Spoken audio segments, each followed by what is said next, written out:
Hello and welcome to Unacademy IAS English, a one-stop destination for the English medium civil services aspirants. A very good morning and welcome to the daily Hindu news analysis. So let's begin today's discussion by first looking at the topics that we are going to discuss. From the Delhi edition of the Hindu, I have chosen 6 important articles. So let's analyze all these topics comprehensively so that you don't have to go back and read the newspaper again. And before we start, if you're liking our initiatives, do support us with your likes and comments, and don't forget to subscribe to our channel. Now, before I start, I would like to apologize for the delayed start due to unforeseen circumstances. But other than that, we have an important announcement. Unacademy today marks the 9th anniversary. And to celebrate this success, tomorrow on the 10th of December, we are celebrating it through a mega event. This would be an online event which goes live at 7 p.m. on Unacademy UPSC Unstoppables YouTube channel. This will give you a chance to meet your top educators with influencers, etc. And you stand to win a lot of rewards as well. So do ensure you attend this event live. All you have to do is search for UPSC Unstoppables by Unacademy on YouTube and click on notify with this live stream so that you will join us at 7 p.m. tomorrow. So with this, let's get started. Let's look at the first topic. There have been dramatic developments over the last few days in Syria. The Bashar al-Assad family, which had ruled the country with iron fist, which had committed a lot of atrocities as well, and Assad's family, which was considered as an authoritarian regime, has been toppled by rebel groups which made rapid advances in the last few weeks. So this happens to be the focus of today's discussion, and we have plenty of articles in today's newspaper as well. So we have already discussed this topic in detail. In fact, me and Sarmad sir, we had a very interesting conversation on this, and you can actually go and watch this entire video, which is available on our YouTube channel, where we have covered the entire background and the recent developments. So I will not waste your time by just focusing on what has already happened, but I would just like to give you the latest updates. What has happened in the last 24 to 36 hours? And let's discuss this quickly and let's analyze the impact of this. So as I said, the Assad family, which was in power for more than 5 decades, more than 50 years, has been kicked out. And this has led to celebrations and jubilation across Syria, especially in certain pockets of the country. Those who were opposed to the dictator's regime, they have marked this event with celebration. But however, it's not all joyful for the country. There are few serious developments which could have very serious consequences for the region. So let's quickly understand what are the implications and what really has happened in the last few hours. So this rebellion was primarily led by an Islamist jihadist outfit known as HTS, Hayat Tahrir al-Sham. The HTS was previously known as the Al-Nusra or the Nusra Front, which was a branch of Al-Qaeda in Syria. It's headed by a notorious terrorist, Abu Muhammad al-Julani. And this outfit broke apart from Abu Bakr al-Baghdadi, who founded Islamic State.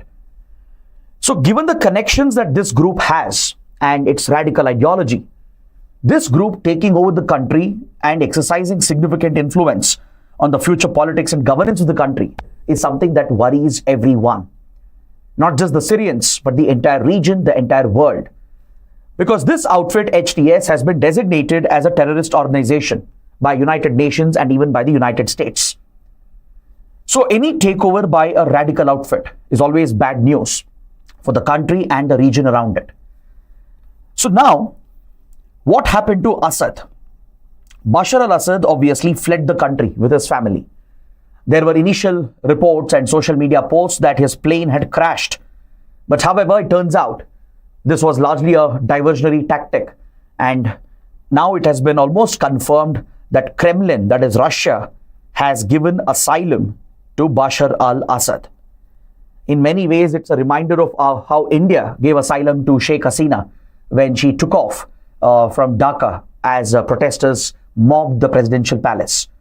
Similar events were witnessed here as well. The mobs, they ransacked the government buildings and the presidential complexes. And Assad's family has ran away from the country and taken refuge in Russia. Now, this event marks a significant defeat for Russian and Iranian interests. It's a big setback for them because Assad was their biggest ally in the region. The Shia power bloc in the region was represented by Iran with the backing of Assad's regime in Syria. So now with Assad gone and new forces taking over, that to radical elements, this significantly undermines Iran's influence. Russia, which has always been a backer, a supporter of Assad, also suffers a significant setback, as this would see the erosion of Russian influence. Russia even had military bases and a military presence in Syria, and without that, Russia would find it difficult to maintain its influence in the Mediterranean Sea. So as a result, this event has regional global implications. So obviously the enemies of Russia and Iran would be happy about this. US, Israel, some of the Sunni powers, they would be happy that Assad is gone. In fact, there are reports, there are allegations that these countries were trying for many years, since the Syrian civil war began in 2011, to support some of the rebels and to throw out Assad's regime. For example, United States allegedly was backing Al-Nusra Front, a faction of Al-Qaeda. It's been alleged that few Sunni powers in the region, including regional powers like Turkey, they have supported the Free Syrian Army and other Sunni Syrian rebels who are against the Alawite Shiite regime in Syria. So these countries see this as a strategic victory. So this highlights the great games that countries often play, especially the regional and global powers, how they engage in these covert wars to undermine the interests of the rivals and to protect their own self-interests. So this opens up a very complex situation in Syria right now, because things are not as easy or as simple as it looks. It's not just the toppling of a dictator and the emergence of a new regime. This is much more complex than that. We might even see the balkanization of Syria. Because if you know anything about Syria, you would know that it is quite a diverse country where there are different communities with their own interests. And there are different radical groups, extremist groups that have their own agendas. So given this complexity, Syria faces a very uncertain situation. Its future remains uncertain. It's not easy to predict what might happen. The situation remains fluid. And this is where the risk lies for the entire West Asia region. So after the regime was toppled, it was reported that the rebel extremists had stormed one of the notorious prisons, the Saidania prison, where Assad used to commit his human rights violations. Any dissident, any opponent of Assad would be incarcerated in this prison, tortured. Custodial deaths were very common in this notorious prison. So just like, for example, Guantanamo Bay was notorious for human rights violations by the US, allegedly. Similarly, the Saidania prison in Syria was notorious, infamous for tortures, custodial killings, etc. So now the extremists have freed the prisoners from here. That symbolizes what might come next. And Iran's embassy was stormed, by the way. The rebels and extremists have stormed the Iranian embassy, which means Iran has evacuated all its officials, including the IRGC operatives. IRGC is Iran's paramilitary force, which engages in covert intelligence operations. So Iranian officials from IRGC and the Quds force have all been evacuated because it was certain that these rebels and extremists are going to target the Iranian diplomats and officials. So clearly it undermines Iran's influence. Also, one needs to remember that Hezbollah from neighboring Lebanon and Iraq has been substantially weakened by Israel. In recent months, Israel had wiped out the leadership of Hezbollah, destroyed most of its infrastructure and capabilities. Because previously, Hezbollah was one of the prominent supporters of Assad's regime. Iran was using Hezbollah as a proxy to back Assad's regime and counter the rebels and other extremists who were threatening Assad's regime. So with Hezbollah weakened, Iran weakened, and Russia being distracted in Ukraine. This was the ideal situation for groups like HTS to mount this massive assault, capture key cities, and topple the Assad's regime. But however, going forward, the United States will try to keep its military presence in eastern parts of Syria. Going forward, even if there is a transition to a new government, to a new regime, the US would like to maintain its current military presence in eastern Syria. Why? Because in eastern Syria, there are still remnants of ISIS or Islamic State. Very soon, I'll show you the map of the country and I'll help you understand the different distribution of population that exists and the divisions that exist. So you will see that in eastern Syria, you still have pockets controlled by ISIS or Islamic State, which remains a global threat, a major concern for the US. The US had previously aligned with the Kurdish militias and sponsored them to target and wipe out Islamic State in parts of Syria and Iraq. So now, with Syrian government gone and the Syrian army abandoning its position, right, it opens up the field for groups like Islamic State. It's not just HTS, which happens to be in control of western and southern parts of Syria, but the eastern parts of Syria could fall under ISIS, and ISIS might see a revival as well, possibly. So the presence of two major terrorist organizations, Islamic State in the east, HTS aligned with Al-Qaeda on the west. So this does represent a big concern for the entire region and for the entire world. Then, if you look at Turkey or Turkey is playing its own game. For Turkey, the Kurds have always been an irritant and a threat. The Kurds have been fighting for independence to form a separate country called Kurdistan, which threatens Turkey's sovereignty. So Turkey is known to crush the Kurdish militia movements. And in northern parts of Syria, there are few Kurd groups such as YPG, which had a decent relationship with the Assad's regime. In fact, Assad had even granted limited autonomy to the Kurd areas, the Syrian Kurds in northern parts of Syria.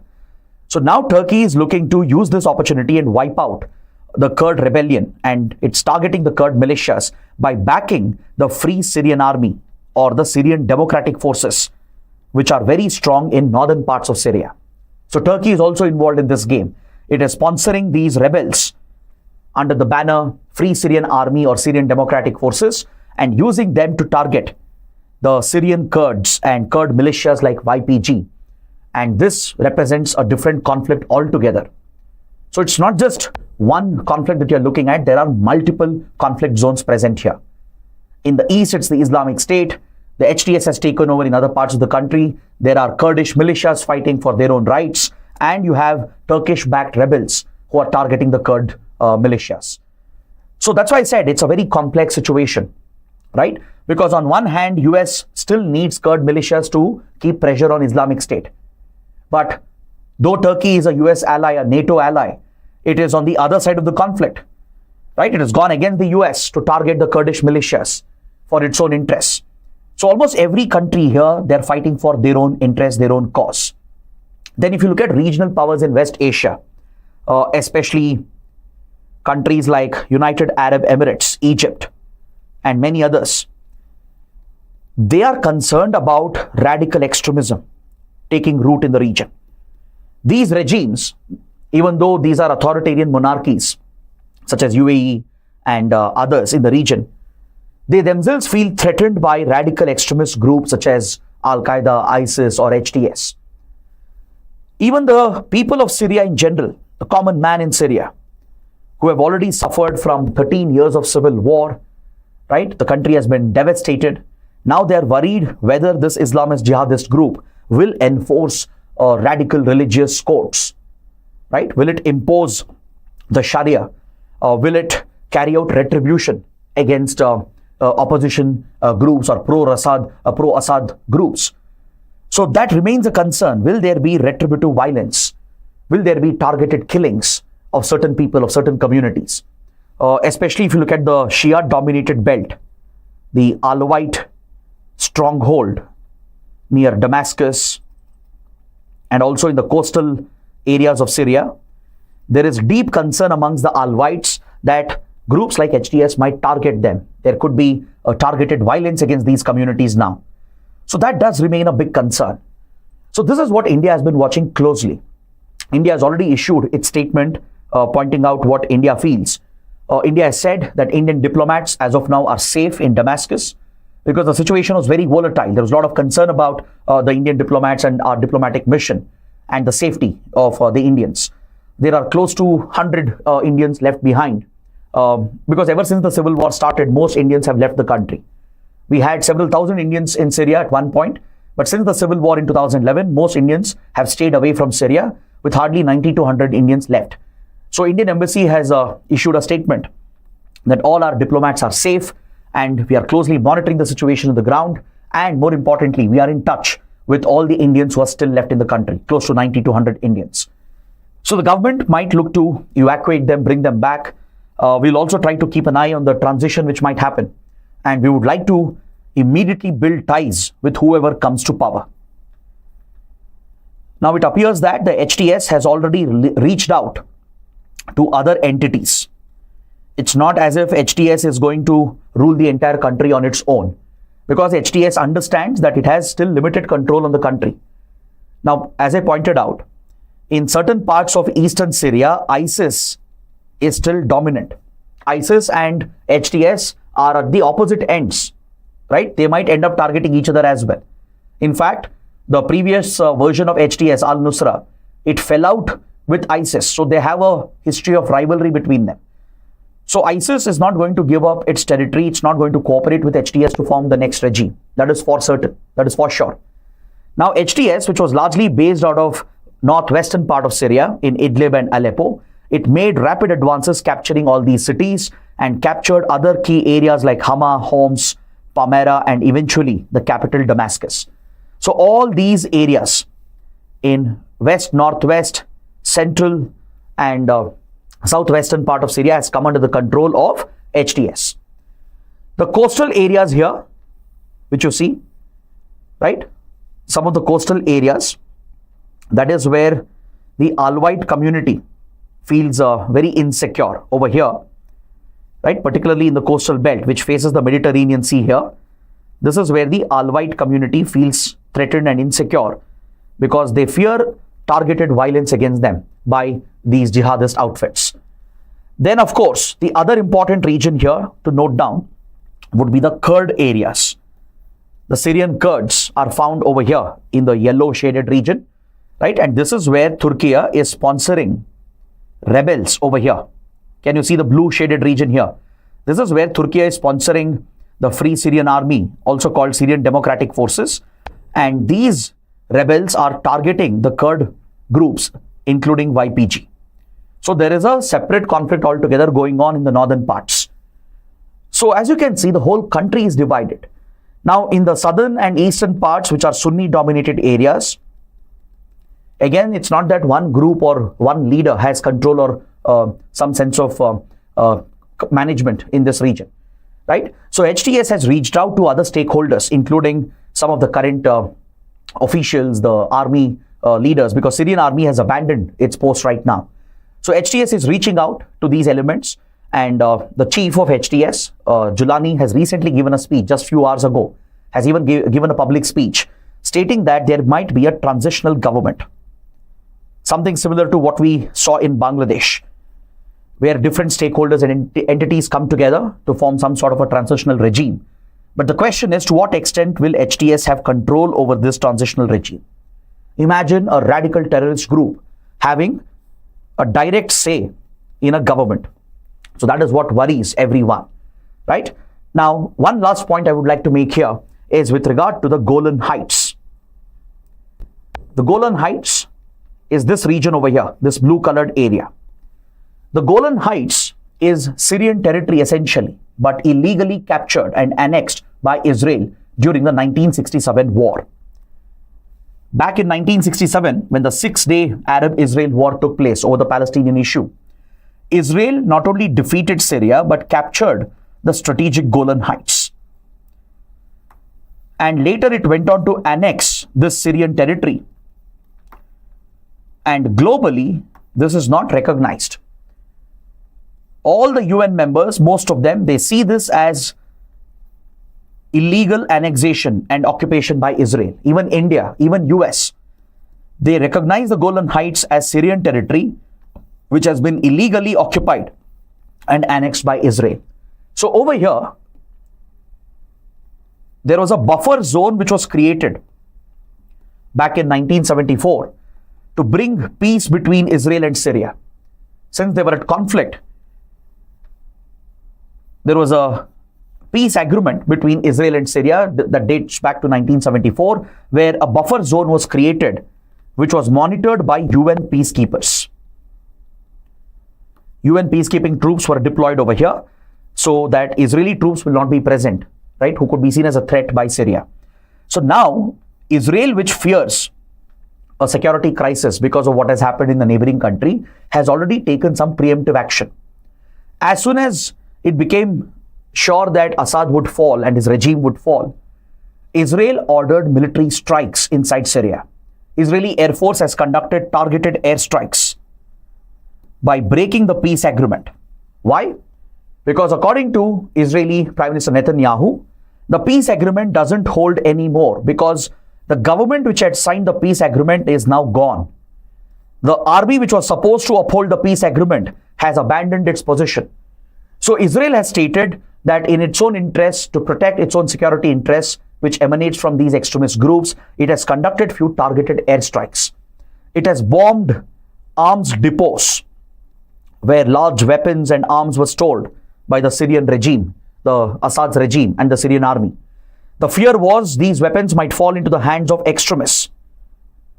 Now don't forget, it was the same regime, the same army which was allegedly blamed for using chemical weapons back in 2013.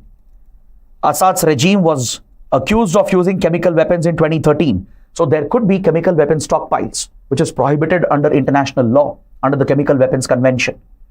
So there could be a possibility where extremist groups might get hold of such weapons of mass destruction and possibly use it against Israel.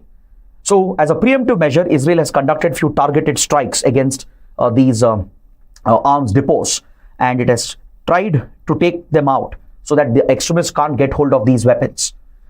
And according to reports, it has even targeted few Iranian facilities in Syria, where allegedly Iran was working on its nuclear program, where top Iranian officials and scientists and diplomats would be stationed. So such key facilities of Iran also have been targeted by Israel. Other than that, Israel has now moved the troops into the buffer zone, which was supposed to be under the control of the UN peacekeepers. As per the previous agreement, Israel is not supposed to have troops in the buffer zone. That's why the buffer zone was created in the first place, near Golan Heights. So Golan Heights was already under Israeli annexation, illegal occupation of Israel. But in the buffer zone, it was only UN peacekeeping troops which are present.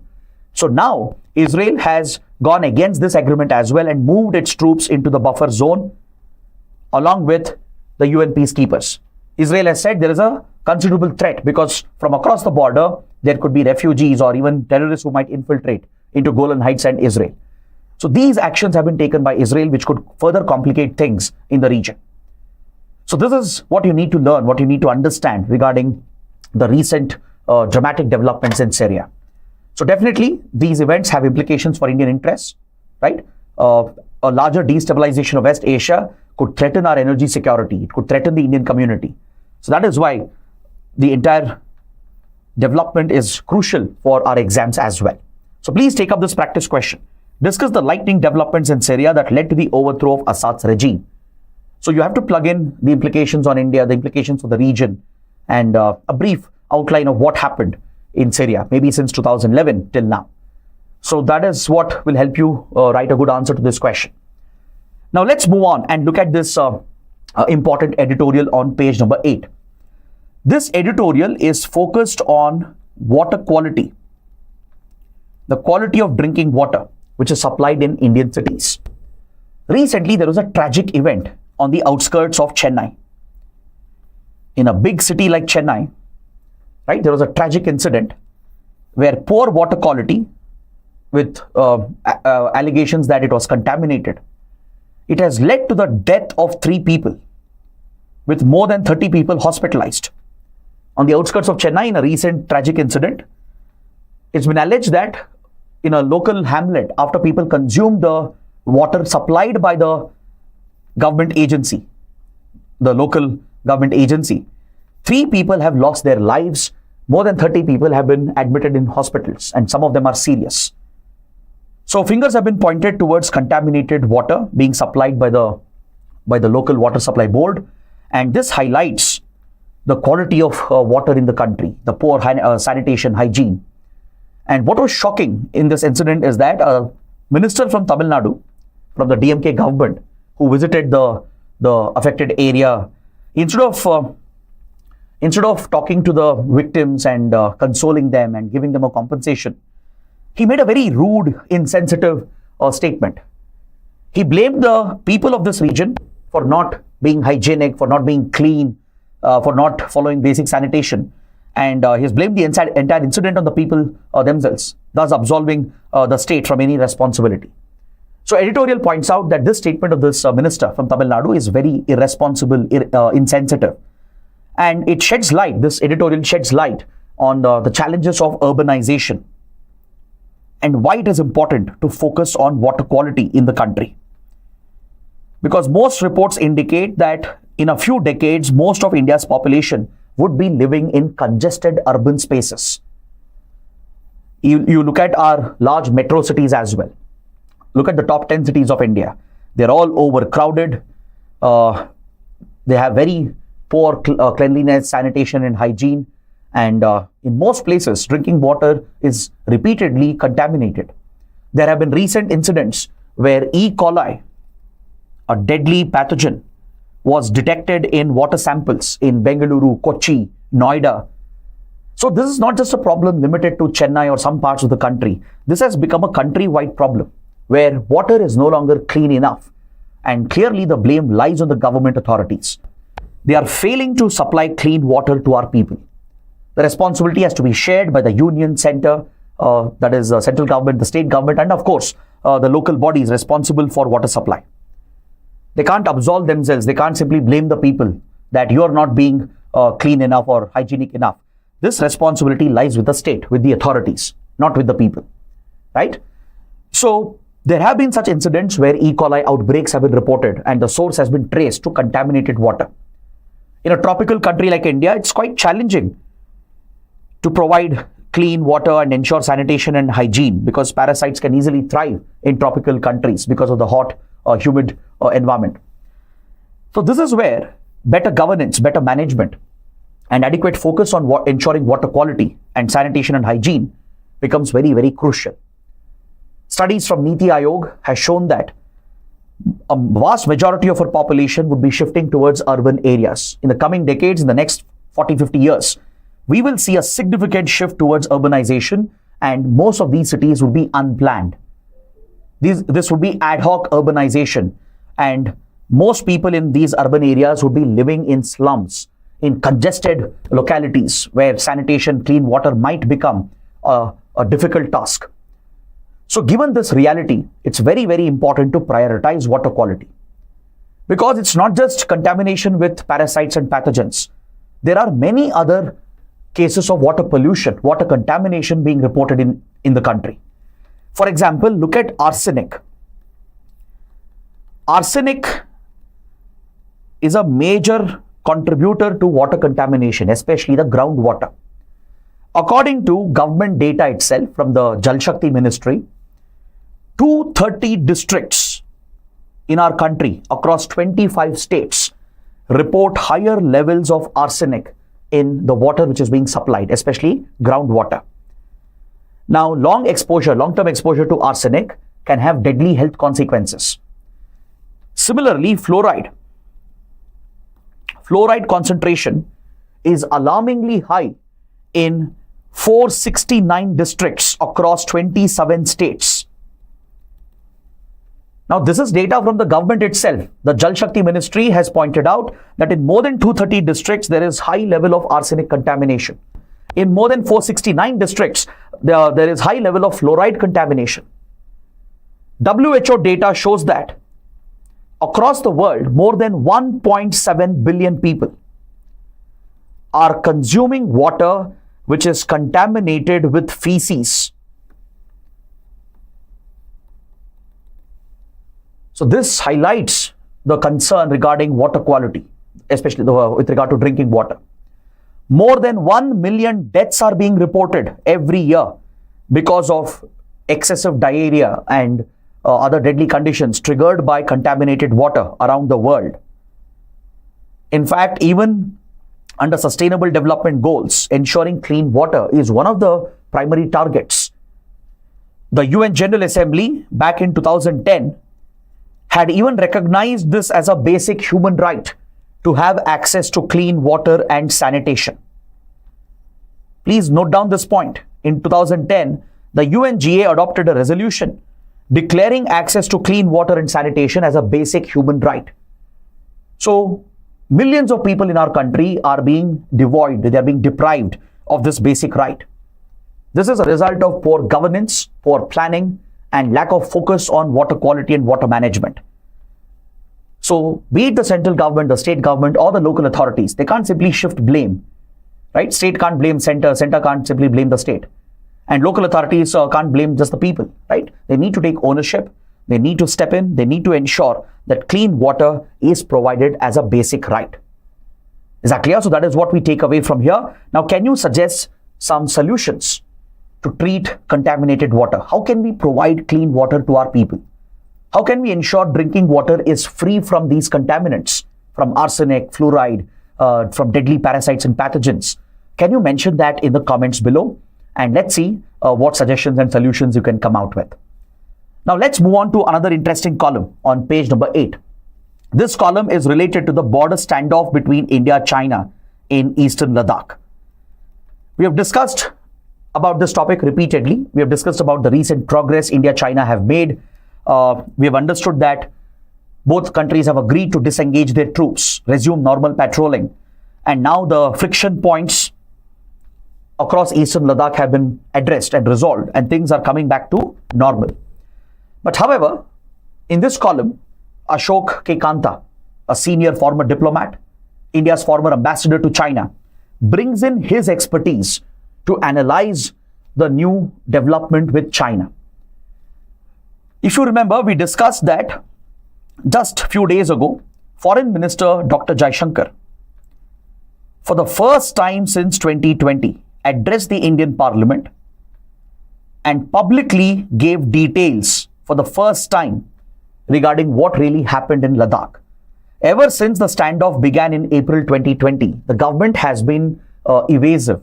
It has not been very transparent about telling the opposition or informing the public about what really is happening in Ladakh, right? Whatever we know is largely from media reports and from government sources. For the first time, there has been official update from the government where Foreign Minister Jaishankar addressed the Indian Parliament and gave some details regarding how the crisis started, what India-China have negotiated, what exactly is part of the disengagement agreement, and what is the future of India-China relations. So hence, it becomes very important to analyze the statements that were made by Dr. Jaishankar. So it might be an old topic. We might have studied this enough, but this is the first time that the government is telling us what really happened. So someone like Ashok K. Kanta has the right expertise to analyze the statements of Dr. Jaishankar. The writer praises the Modi government for achieving this breakthrough. This is indeed a significant breakthrough for India, because after 4 years of standoff, to bring back some sense of normalcy to the relationship and to achieve disengagement, it is not easy. It's not a minor achievement. It is a big achievement for the government. And the writer gives the credit to the government and the foreign minister for ensuring that this crisis was resolved, at least for now. But however, the writer questions the lack of clarity on certain points. The government hasn't really told us what exactly do you mean by disengagement. There's no standard definition for that. As we understand, disengagement is about pulling the troops back, which are already engaged in a standoff or a conflict. In military parlance, engagement refers to active engagement, where troops are actively engaged with the enemy. So disengagement would refer to pulling the troops back and ending those hostilities or that standoff which is present. But there is no standard definition offered by the government, by India or China, regarding what exactly do they mean by disengagement. Also, there has been talk of buffer zones being created. Even with regard to this, the government hasn't given complete clarity. For example, there were few places where the standoff had occurred. For example, at Panongso, at the Panongso Lake, then at Galwan River Valley, at Hot Springs. So the standoff at these places was resolved few years ago, from 2021 to 2023. Some of these flashpoints were resolved, and we even pulled our troops back, and normal patrolling was resumed, but with the creation of something called as buffer zones. And Foreign Minister spoke about this. He mentioned that we have agreed to some temporary limited arrangements in these areas. But the government hasn't given clarity on what do you mean by temporary limited arrangements. There has been speculation in the media and amongst experts that has India agreed to limit its patrolling? Because reports indicate that at some areas where these supposed buffer zones have been created, we have stopped patrolling those areas, and this might give an edge to China. Because China is known to change the status quo with these incremental annexations. So has China managed to convince India to stop patrolling in some areas? Is that the limited temporary arrangement that the government is talking about? We have no clarity on this. There have been unconfirmed reports that the government has allowed China to conduct patrolling in Yangtze, in Arunachal Pradesh, maybe as a quid pro quo for stopping Chinese incursion in eastern Ladakh. These are allegations again, right? The writer points towards that, even though it's not confirmed. There are reports that in the Arunachal sector, China was very interested always to patrol the Yangtze sector, which Indian army had never allowed. So now there are reports, there are allegations, and the writer also raises this point that has India agreed to allow Chinese patrolling in Yangtze in Arunachal in exchange for end of standoff in Ladakh. Is that the case? Is there a quid pro quo? We don't know. The government hasn't given clarity on this. The writer was involved in similar negotiations in the past. Back in 1986-87, there was a very similar military standoff in the Tawang sector of Arunachal Pradesh. And Ashok Kanta was part of the team, the diplomatic and military expert team that led the talks from the Indian side. And he points out that they never agreed to any kind of demilitarized zone or a buffer zone. They never agreed to stop Indian patrolling. They never conceded on these points. They insisted with the Chinese side that Indian army will continue its patrols as it existed before, meaning we will not allow any change in the status quo. This was a hardline position India had taken, and we know that because Ashok Kanta was part of it, and he mentions that in the article, that India did not agree to take a step back, and we didn't allow any kind of Chinese patrolling. At the same time, we didn't pull back from our regular patrolling. And also, we didn't create any buffer or demilitarized zones where we will completely withdraw the troops. So such arrangements were not created, and the Indian side never agreed to such demands. Now the question is, has India fallen under Chinese pressure? And to resolve the crisis, have we made some concessions? There's no clarity on that. Right? There's no clarity whether India has agreed to stop patrolling in some areas, right, which might change the status quo in China's favor. There's no clarity whether such buffer zones or demilitarized zones have been agreed to, right? This might weaken India's position. It might strengthen China's gray zone operations. This is classic gray zone warfare by China, where it stops short of full-fledged war, but through these limited actions, step-by-step incremental actions, it slowly eats away at our territory and gains a strategic advantage. So that is what you refer to as gray zone warfare, right? It's not exactly traditional war or a conventional full-fledged war, but China stops short of that, but through various methods, hybrid covert methods and incremental annexation and change of status quo, it tries to alter the ground position, tries to capture more territory. So in a way, such concessions by India, if at all it has happened, right, which is a concern according to the writer, will enable China's grey zone operations against India to incrementally eat away India's territory. Because don't forget, the line of actual control is a temporary de facto border that we had agreed to. Right? India's perception of the border is different. The LAC is just a temporary arrangement. But that is not how China looks at LAC anymore. This is very clear from what Chinese President Xi Jinping has repeatedly spoken about. If you observe the actions of the Chinese and look at statements of Xi Jinping, it's as if China has already presumed LAC as part of its sovereignty. That might explain why China is so rigid against India. China almost treats LAC as if it is the current border. That is not India's position at all. This is just a temporary arrangement until we find a final solution, because our perception of the Indian border is something else.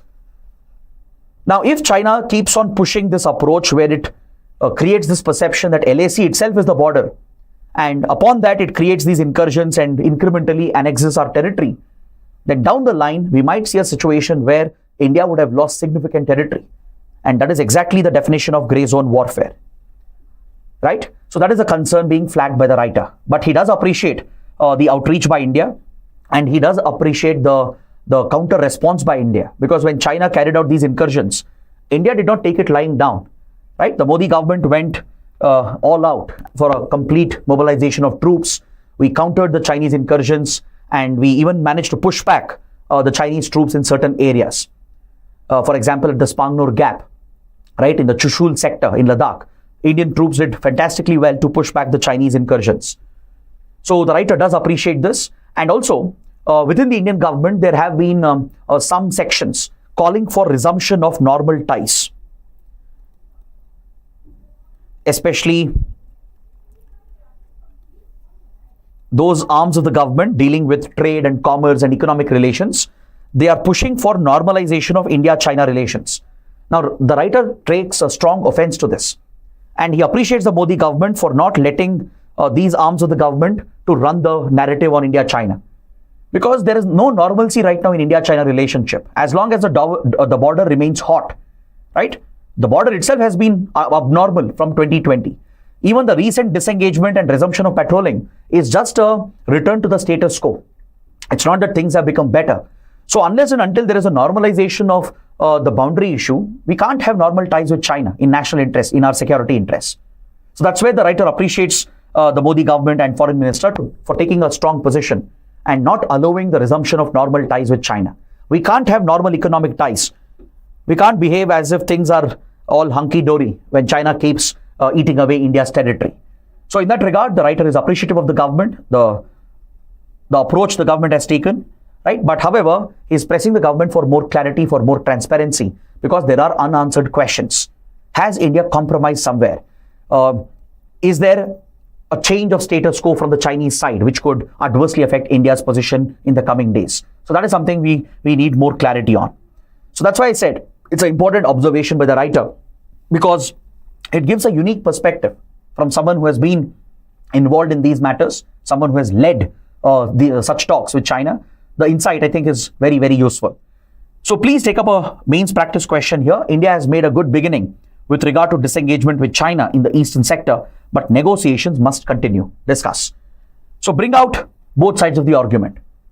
Maybe you can start by discussing the crisis, how it started in 2020, what has been the recent developments, how India-China announced a new breakthrough at the Kazan summit of BRICS in Russia, and how India-China are now disengaging and trying to resume normal patrolling. There's also talk of complete de-induction of troops, right? They're looking to withdraw the additional troops, but that has not happened as of now, right? So you need to mention that and point out that India has done well in this regard, but there are concerns. There are 2-3 concerns that remains. So you need to talk about China's grey zone warfare. Also, don't forget how China weaponizes economic advantages, why we can't have normal relations. See, if arms of the government dealing with trade and economy, they're pushing for normal trade and normal ties, they need to be reminded that China is a known country. It has established a trend of misusing its economic and trade advantages. It is known to weaponize its economic and trade advantages. So with such an aggressive country, we cannot have normal ties unless and until the border becomes normal, right? So that is something you need to bring in, right? And the government has done the right thing here by not allowing the resumption of normal ties even now. So India will wait and watch if China upholds its side of the agreement. If things come back to normal and if status quo ante is restored, as it existed before 2020, then maybe India will consider reopening full-fledged ties with China. Now let's look at a column from page number 8. In this column, the writer focuses on a claim that was made in this year's economic survey. In the economic survey that was presented before the Union Budget of 23-24, in this report, the government has claimed that India has completely decoupled its GDP growth from greenhouse gas emissions. This is a claim which has been made by the economic survey. I'll repeat the point. Economic survey claims that India's GDP growth has been completely decoupled from our greenhouse gas emissions. Now, what do you mean by this? Why is it so important? So let's understand. Now, I'm sure all of you know that to achieve economic growth, to ensure your GDP keeps growing, and to ensure you create jobs, you raise enough revenue through which welfare programs can be sponsored to uplift people from poverty, to provide better infrastructure, and to provide for overall socio-economic development. You need economic growth. You need consistent GDP growth, right? But this growth often comes at the cost of the environment. Where else will you get the resources from? To create new infrastructure, you have to carry out deforestation, right? That destroys a carbon sink. Large-scale economic activities can cause pollution. It can pollute our wetlands, lead to marine pollution, coastal pollution, air pollution, and water pollution, which in turn can contribute to emissions as well, right? You need to burn fossil fuels on a massive scale, from industries to vehicles, right? For various economic activities, fossil fuel dependency will remain, leading to increase in greenhouse gas emissions. So this is our normal understanding. In a traditional economy, GDP growth means emissions will increase, damage to the environment will increase. That is the direct correlation that we have always seen. So when we say we have decoupled this relationship, it means that we have broken this link. It means that India is growing, our GDP is improving without increasing emissions, without damaging the environment. That is essentially the concept of decoupling. But however, the writers have their doubts. They question the claim made by the government in the economic survey. They point out that there are two types of decoupling. One is absolute decoupling. The other is relative decoupling. What do you mean by absolute decoupling? Absolute decoupling means the GDP of our country will keep growing, right? But greenhouse gas emissions should see a decrease, a decline. That is what represents absolute decoupling, meaning our economy will still flourish and grow. We will still create the jobs. We will still have enough revenue for socio-economic activities, for welfare activities, but without harming our environment, without contributing to more emissions.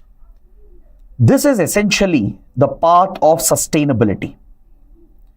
When you truly build a sustainable economy, you can still ensure economic growth in the country. GDP numbers will still keep increasing without degrading the environment, without increasing your greenhouse gas emissions. You should see a decline in greenhouse gas emissions. That is called absolute decoupling. So writers point out this is not the case with India currently. It's not absolute decoupling. It is actually relative decoupling that India has achieved, which is still significant. Don't think writers are simply criticizing the government. No, they're just pointing out that the decoupling reported by the economic survey is not absolute decoupling. Instead, it is relative decoupling. What is relative decoupling? Relative decoupling is when your GDP increases and your greenhouse gas emissions will see a slight decline. It keeps increasing, but compared to previous years, it would see a reduction. There would be a reduction in emissions intensity. So as you're reducing your emissions, still you're continuing to grow, even though those emissions remain higher, right? That represents relative decoupling. This is not the case with India, right? As in, sustainable absolute decoupling is not the case with India. It is relative decoupling that we have seen in the last few years. Now, economic survey relies on data from 2005 to 2019 to make this claim. So in this period, the CAGR for GDP was at around 7%. So cumulatively, India has seen a compounded GDP growth rate of 7% in this period. Now, if you look at the CAGR for emissions growth, right, the cumulative compounded growth of greenhouse gas emissions, it has been at 4%. So what does this tell you? It tells you that India has grown much faster, at a faster rate compared to the rise in emissions rate, which is great news for India. It does take a lot of efforts to keep your emissions, the growth rate in emissions lower than your GDP growth rate, right? But it also tells you that this is only relative decoupling because your emissions are still increasing at a rate of 4%. It's not declining.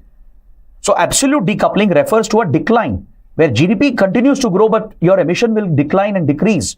But that's not what is happening in India. In India, we have seen that in the last 3 decades, we have seen relative decoupling. We have seen growth, faster growth, but we have seen increase of emissions, but at a slower rate. The growth rate of emissions is much slower than the rate at which our economy has been growing.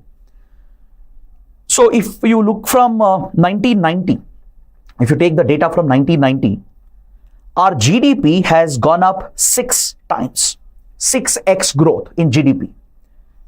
Can you guess the growth in emissions? It is 3x. Compared to 1990 levels, right? From 1990 onwards, India has seen 6 times GDP growth, whereas emissions growth is at 3x. It still means emissions have gone up, it has increased, but at a slower rate compared to your growth numbers. Is this clear? So this is called relative decoupling. It's not absolute decoupling, but it is still a big achievement to manage to keep the emission growth rate lower than your GDP growth rate. It still takes a lot of effort. So India has done quite well, right, to focus on clean energy, renewables, and bring down emissions from traditional fossil fuel based industries. So that is what the writers are pointing out. See, today there are experts calling for green growth. There are other experts who are calling for degrowth. What are these developmental strategies? Those who support green growth, the proponents of green growth, they believe that we can grow our economy while reducing emissions. Basically, they are the proponents of sustainability. They believe sustainable model will work. But there are proponents of degrowth. What is degrowth? They are arguing that even at the cost of growth, we should only target greenhouse gas emissions. Bring down emissions even if growth is compromised. Now, this model is absolutely ridiculous and unsuited for India's context.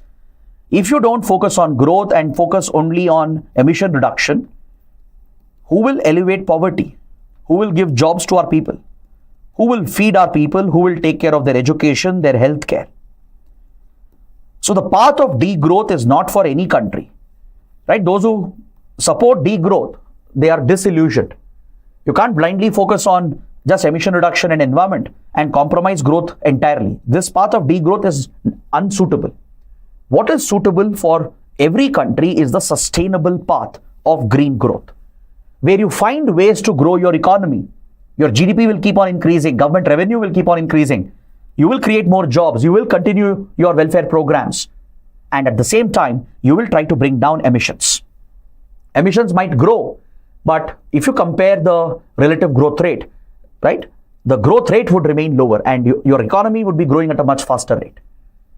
So this is what a country should strive for, and India is on this path, right? We are at a stage of relative decoupling, and in the coming decades, right, as per the commitments we have made under Paris Agreement, India might see a further reduction in its emissions rate, in its emissions intensity, as we grow at a much faster GDP growth rate. Now, if you look at Indian economy post LPG reforms, we have delivered phenomenal growth. Maybe that is also a factor here, which we need to consider. Compared to other countries, India has grown at a much faster rate post the LPG era. And this also has a lot to do with the growth numbers being at a higher growth rate compared to emission growth rate. So you can't be complacent as well. You can't safely assume that we have achieved relative decoupling. Our economy is still growing even though emissions are lower. That's not the case, right? Because relative decoupling refers to increasing emissions, but at a slower rate compared to your growth rate. So this is something we should be mindful of. We should not take the wrong interpretation from what the government has claimed in the economic survey. Economic survey says we've achieved complete decoupling. It's not complete or absolute decoupling. It is relative decoupling that we have achieved. At the same time, degrowth is not the way for India. Green growth is the way forward for India. So these are the key concepts that we learn from this important article. Next, on page number 9, we have a column on India's job market, the status of our unemployed youth, the skills and the training which is available to India's young population. How eligible are they to enter the workforce in the country, and what should be done to tackle the problem of low skills present amongst our workers and our youth? That is the question being addressed in this article. This article refers to, again, the economic survey, which had pointed out that by 2030, by the end of the decade, India will have to create 7.8 million jobs every year. If we have to tap our demographic dividend and ensure that our youth, our working age population has enough jobs available, by the end of the decade, the government should be creating 7.8 million jobs with the private sector. Right? This is the enormous target in front of the government. Moreover, don't forget, we are in I 4.0 era, Industrial Revolution 4.0, which is being driven by your critical emerging technologies, such as artificial intelligence, robotics, machine learning, Internet of Things, the new communication technologies from 6G to Open RAN networks. So these digital technologies are driving the future of Industrial Revolution, and we are already in the 4th stage of the Industrial Revolution. So to ensure that our youth are job ready, they need not just basic education and a degree and a certificate. More importantly, they need skills. They need practical expertise or experience. Because if you look at studies and data from India, if you look at the observations from industry leaders, it is quite alarming, quite shocking. Reports say that just 1.5% of our engineering graduates are employable. In today's digital era of the 4th Industrial Revolution, right, we only have 1.5% of our engineering graduates who are worthy of a job because they have some basic skills and experience, or some exposure at least. India produces one of the largest output of engineers every year, right? And imagine out of that, just 1.5% are job ready. They're ready for the market. They're ready for the future. What about the rest? What about the remaining 98%, 98.5%? So this is quite shocking. This is quite alarming. According to India's chief economic advisor, just around 51% of our youth are employable. Though they are educated, they have at least basic education up to 10th or 12th standard. They might have basic degrees, undergraduates, even some postgraduates and doctors, those who hold the doctorates. But many of them are not job ready. They simply have bookish knowledge. They have written exams, cleared exams, scored some marks, right? But they don't have any kind of exposure. They don't have the right skills. They don't have any kind of awareness about the 4th Industrial Revolution. So this means there is a big threat for India in the coming years. The Indian youth, though educated, might become irrelevant in the job market if you don't upskill them, if you don't reskill the Indian youth. So upskilling and reskilling has to be a focus and a priority. And thankfully, the Modi government has been prioritizing skill development and vocational training. The Modi government even set up a dedicated ministry for skill development. There are dedicated programs like Skill India. And to prepare our youth, our working age population for the Industrial Revolution 4.0, the government has launched Samarth Udyog Bharat 4.0 initiative, a training program essentially, a skill development program focused on upskilling and reskilling. We have initiatives such as Swayam. There is a portal called Swayam Portal, which provides you free skill development courses and training courses online. It's a government-run initiative where free courses are provided. Then Skill India Digital Hub, SIDH. Skill India Digital Hub is another learning platform created by the Government of India, the Skill India initiative, where digital resources and course material is readily available, free of cost for our youth, where they can upskill themselves and reskill themselves. But problem is these course materials are very boring. They follow traditional methods where you have these ready notes, some graphs and pointers, and maybe some videos by experts. But this is a very traditional way of learning where you can't retain the attention of the audience. You can't engage your audience. You can't give them any kind of practical experience and exposure, right? This is where the writers are suggesting a radical solution. They are suggesting that we should gamify our skilling programs. Bring in the gaming element. Bring in simulation. Now, this is what Germany and Singapore have done. Please write down these global examples. Germany and Singapore have carried out a revolution in skilling, and they are preparing their workforce for the future industry by bringing gaming and simulation into training programs and skilling programs. Now, you tell me what happens when you play a game, an animated game, right, with good graphics. The thing is, with games, there are set targets, right? So there is an inherent competition involved. It drives you to achieve that challenge, to achieve those targets. There will be these leaderboards where you're competing to be at the top of the leaderboard with your friends, with your online partners, etc. Right? So that drives the spirit of competition.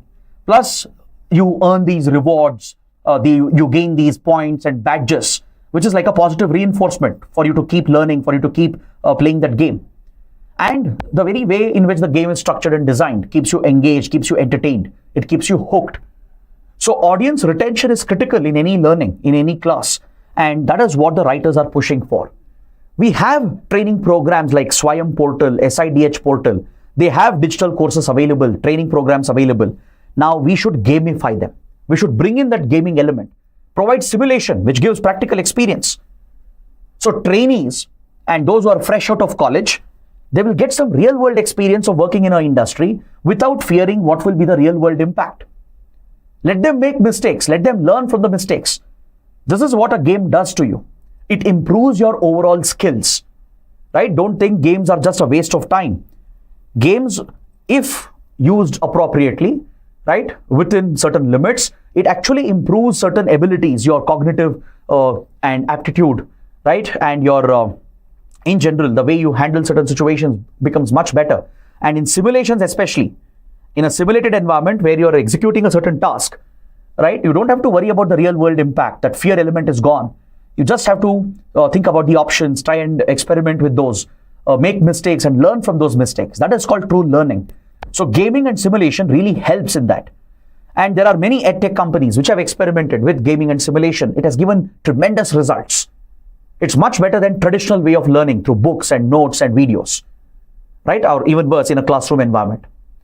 So the writers here are pushing India to adopt gaming and simulation in our skilling programs.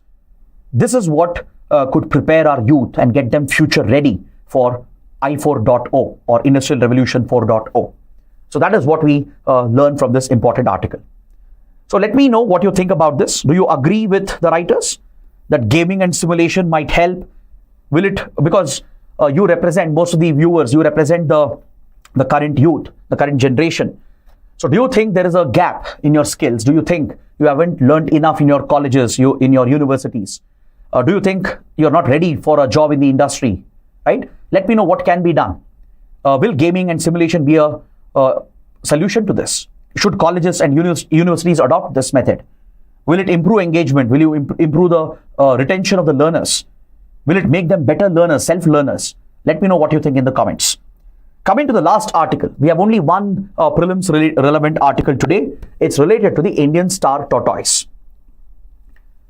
In the supplementary page on Science and Tech, we have an article related to the threat faced by Indian star tortoise. I'm sure many of you would have seen this beautiful animal, right? The Indian star tortoise is facing an incredible threat. Why? Because it is one of the most trafficked species in the country. Across India and around the world, there is a huge demand in the black market, in the illegal wildlife trafficking market for Indian star tortoise, which are seen as pets, exotic pets. but they are not pets. They are wild animals. They are supposed to be in the wild. So this is where the threat comes from. The shrinking habitat, climate change, of course, along with all other environmental threats, especially wildlife trafficking, the poaching of these animals, the trafficking of these tortoises across Indian borders presents a significant threat to the survival of the species. So Indian star tortoise is endemic to the Indian subcontinent. Please write down this point. It is found in South India. It is also found in some of the arid parts of northwest India, including parts of Pakistan. So this is the traditional habitat range of the Indian star tortoise. It is also found in parts of Sri Lanka, in the forested areas of Sri Lanka, which is quite similar to our Western Ghats. It is in this ecosystem, right? It is in this type of vegetation and climate that you find the Indian star tortoise. Endemic to the Indian subcontinent, found in Sri Lanka, parts of India, especially southern India, northwestern India, and also in parts of Pakistan. So as I said, the biggest threat comes from the trafficking, the poaching and trafficking of the star tortoise, as it is seen as an exotic pet. In India as well, you might know some of your friends and relatives who are keeping a star tortoise, thinking it's a pet, it's allowed legally. But please tell them, advise them, it's not. They can land in jail. They can be thrown in jail because of keeping a star tortoise at home as a pet, because it is having one of the highest protection. It is listed under Schedule 1 of Wildlife Protection Act. So if you're part of this nexus where you're buying them as exotic pets, right? Even if you don't know that it's illegal, you will end up getting punished. It is illegal to hold a star tortoise as a pet at your home. If you know anyone, please warn them. This is an illegal act. It has heightened international protection as well under the CITES Convention, the Convention on International Trade in Endangered Species. It is listed under Appendix 1. The CITES Convention plays a critical role in tackling the trafficking of endangered species. So Appendix 1 species have the highest degree of protection. So the trade of such Appendix 1 species is prohibited internationally. Is this clear? And governments are expected to enforce this ban on their trafficking and their trade. So as per IUCN Red List, it is listed as vulnerable, making it a threatened species, a species facing the risk of extinction. So it's listed as threatened under the vulnerable category on the IUCN Red List. So that is what you need to know about Indian star tortoise. So that is it for today. We have completed all the key topics comprehensively. I hope you guys have liked the discussion, understood everything. If you did, please let me know in the comments, press the like button. And if you want the PDF of this session, join my Telegram channel by scanning the QR code. I'll share it after some time. Do join our official Unacademy IAS English Telegram channel as well. The link for the same is provided in the video description below. Because after the session, we'll conduct a daily quiz. So we'll provide you with practice MCQs every day after the Hindu analysis session. So you can practice these topics, revise them, and prepare for the upcoming prelims exam. So that is it for today. Thanks for watching. We'll see you tomorrow.